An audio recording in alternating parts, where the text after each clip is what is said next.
রাত হলে ভোট গণনা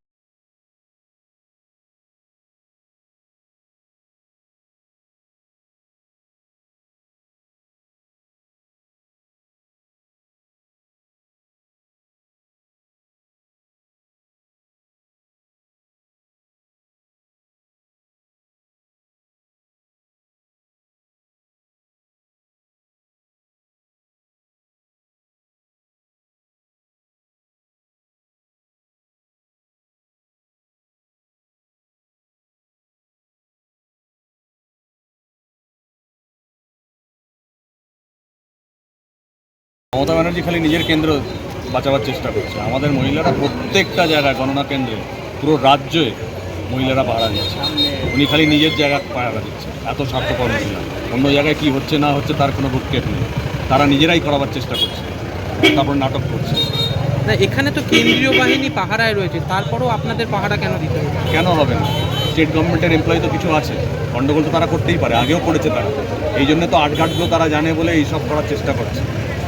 রাজ্য থেকে আপনাদের নির্দেশ কী ছিল? এটা তো স্ট্রংরুমের সামনে আপনার অবস্থান বিক্ষোভের, এখানে কী বিষয়? স্ট্রংরুমের সামনেই হচ্ছে, স্ট্রংরুমের সামনেই বিক্ষোভ হচ্ছে।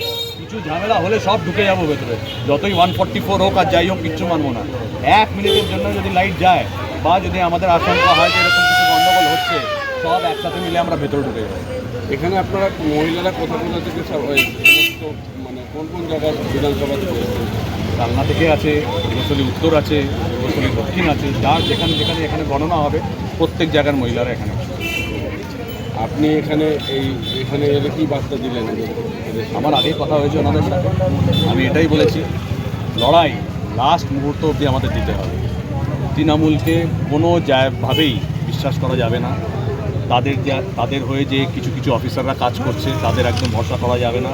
তারা যতই প্রতিশ্রুতি দিক, যতই তারা আন্ডার ওথ হোক, যতই আন্ডার মানে যেটা ওদের ওথ নিতে হয় আন্ডার অফিস, সেটা যতই নিয়ে থাকুক আমরা তবুও তাদের বিশ্বাস করি না। লড়াই আমাদের যতক্ষণ না রেজাল্ট বেরোচ্ছে আমরা ততক্ষণ লড়াই করি। অ্যাকচুয়ালি ধর্ণামঞ্চ ঠিক বলবো না, আমাদের আপনারা দেখছেন 100 মিটারের বাইরে আমাদের আজকে এই মানে অবস্থান আর কি। অবস্থানটা এই কারণেই, আমাদের স্ট্রং রুম পাহারা দেওয়া আমাদের উদ্দেশ্য। সমস্ত মহিলারা সমস্ত স্ট্রং রুমের বাইরে পাহারাদার হিসাবে আজকে বসে আছে। যে মাতৃশক্তি আজকে জাগ্রত হয়েছে, মাতৃশক্তি বুঝতে পারছে যে আমাদের স্ট্রং রুম, আমরা যে ভোটাধিকার প্রয়োগ করেছি সেই ভোটাধিকারকে সুরক্ষিত রাখতে আজকে মহিলারা রাস্তায় নেমে তারা পাহারাদারের কাজ করছে। আমাদের এখানে আমাদের কাউন্টিং আছে, ধরুন কাটোয়া সাংগঠনিক জেলার 3টে বিধানসভা এবং বর্ধমানের একটা রয়েছে। তো আমাদের কাটোয়া সাংগঠনিক জেলার 3টে বিধানসভার মহিলারা কয়েকজন করে এসেছে, এটা তো আর জমায়েতের বিষয় না। এখন পাট করে পাহারাদারের রোল হিসাবে মায়েরা রয়েছে। এখন মায়েরা যতক্ষণ ইচ্ছা এখানে থাকবে, এখন পাহারা দেবে আমাদের স্ট্রং রুম, এটাই হচ্ছে।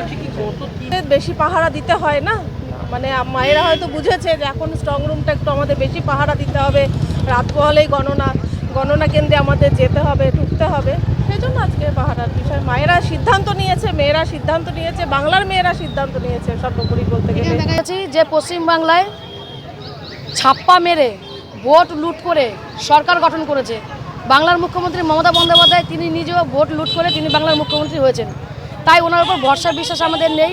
তাই এই যে নির্বাচন, সেই নির্বাচনে আমরা পঞ্চায়েত নির্বাচন, পৌরসভা নির্বাচন এবং বিধানসভা নির্বাচন বারবার দেখে এসেছি। আমরা যে বিগত বিধানসভা নির্বাচনগুলোতে যে ভোট লুট হয়েছে, সকাল 7:30 থেকে ছাপ্পা মেরেছে, ঠিক সঠিকভাবে ভোট গণনা হয়নি।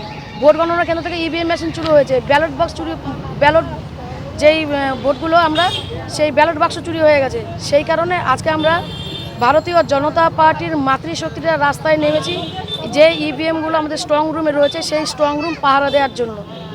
এই আগামীকাল ভোট গণনা, এই একদিনের মধ্যে, মানে আজকে আমরা বিকেল থেকে এখানে ধর্ণামঞ্চে বসেছি, আজকে সারা রাত আমরা ধর্ণামঞ্চে থাকব।